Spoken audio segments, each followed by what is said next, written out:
Scary Mysteries, Twisted News, The Pockmarked Man, and Heather Mack. Terrifying cases of true crimes and strange events. Every single week, Twisted News dives into two mysterious and scary cases currently happening in our world. This week, we're going to tackle the shocking development on the search for the Pockmarked Man, as well as learn about the arrest of Heather Mack, the Suitcase Killer. Get ready for Scary Mysteries, Twisted News. Number 1. The Pockmarked Man. Since we were kids, we've been made to believe that law enforcers are the good guys. They are the individuals who will do whatever and go the extra mile just so they can serve and protect the community from the bad elements. But as much as we want to deny it, there have been cases cited over the decades that seem to tell the ugly and unacceptable truth. On May 5, 1986, in France, an 11-year-old girl named Cecile Bloch left her family's apartment to go to school. But the young lady never made it out of that complex, and her body was later found rolled underneath an old carpet in the basement of the same apartment building. Reports said that she had been raped, stabbed, and ultimately strangled to death. Weirdly enough, her brother had seen a stranger using the lift that morning. His most distinct feature was his pockmarked face. The same individual was suspected of abducting, raping, and strangling an 8-year-old girl just a month earlier, and that time the perpetrator supposedly said that he was a policeman.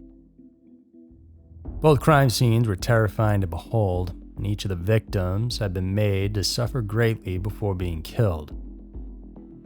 In June of 1994, another murder then took place which horrified the entirety of France. This victim was Corinne Leroy, a high school student who vanished while she was on her way to school. Her corpse was later found abandoned in the nearby woods. The same kind of pattern was seen, leading police to link it once again to the so-called Le Grêle, which is French for the pockmarked man. There have been a couple of rape incidents as well, which involved an 11-year-old and a 14-year-old. Both of them made it out alive and were able to tell the police about the culprit. Based on their testimonies, this person would claim to be a police officer by showing his ID and sometimes would even handcuff his targets. The way that the victims were found, tied and gagged, also suggested that this man really had undergone law enforcement training. Interestingly, investigators were able to extract DNA evidence from most of the crime scenes. However, due to the technological limitations of the time, they still weren't able to identify who exactly the pockmarked man was. These cases had all gone cold for 35 long years. Considering that huge amount of time, families of the victims have slowly begun to accept the cruel truth that they would probably never get justice for their loved ones. But then came 2019 when a breakthrough finally came in. In that year, a French magistrate called upon 750 men who had been working as military police in the Paris region at the time when the crimes occurred. The official ordered them to provide DNA samples in the hopes that the prosecution could find a match to the killer's DNA. In late September of 2021, a letter was then sent to a former serviceman, Francois Verave. The man, who was now 59 years old, had once worked as a military police officer and later on moved up to the police force. After his retirement, he was elected as a councillor in his town of Prades-les-Lez in southern France. Then, 3 days after Verave received the letter, his wife alerted the police that he had gone missing. Investigators were led to an apartment in the Mediterranean seaside resort of Graderoy, where he had stayed. He was found there, dead from an apparent medication overdose. Near his body was a suicide note. He confessed in that letter that he was the great criminal who committed unforgivable acts until the end of the 1990s. He supposedly referred to the string of rapes, murders, and attempted ones that happened from 1986 to at least 1994. He further explained that he had experienced inexplicable impulses that drove him to do such horrible things. However, these impulses disappeared after he got married and started a family in 1997.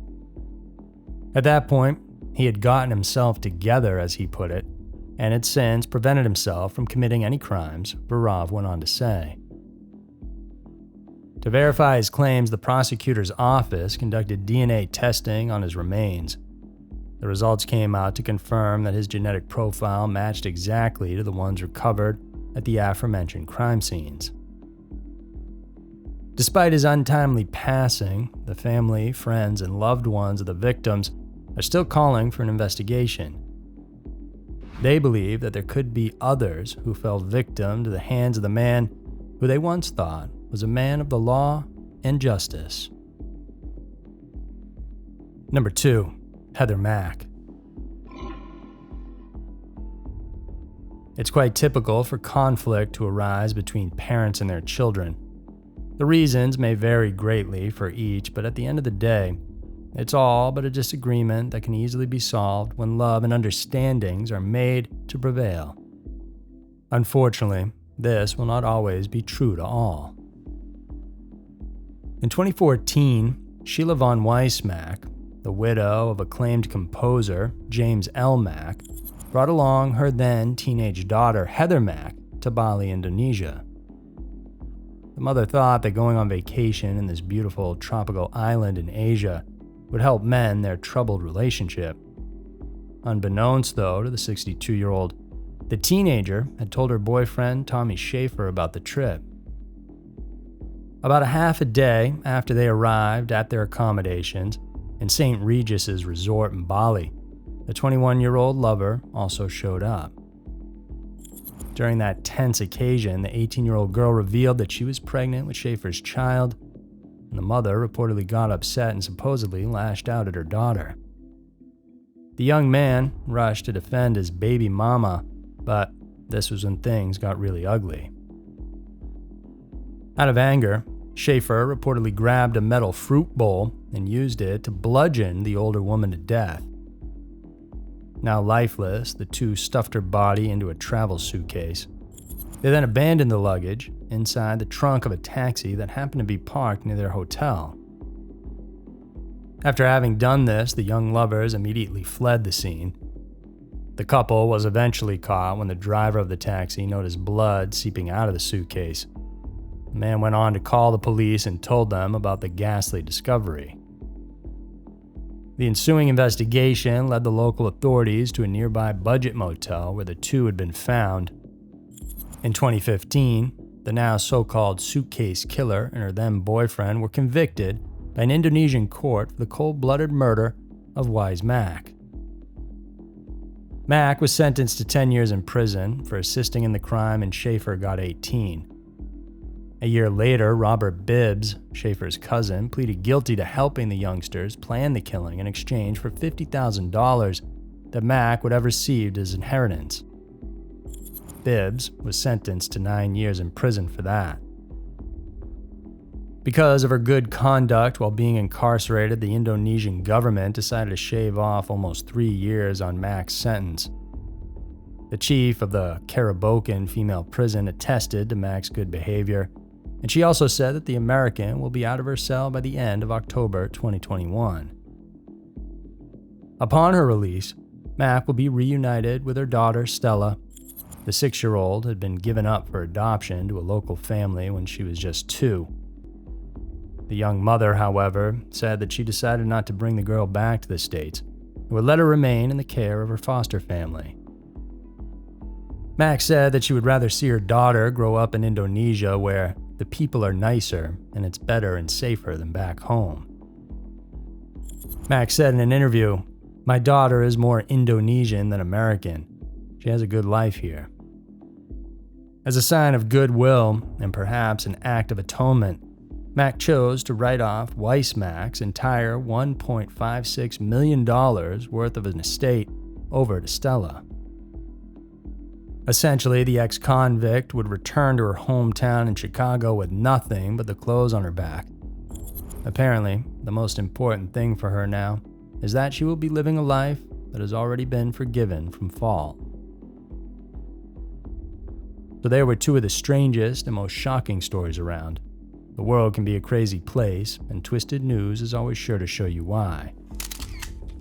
If you guys like this video, then smash that subscription button. Oh yeah. Thanks for tuning in, and we'll see you soon.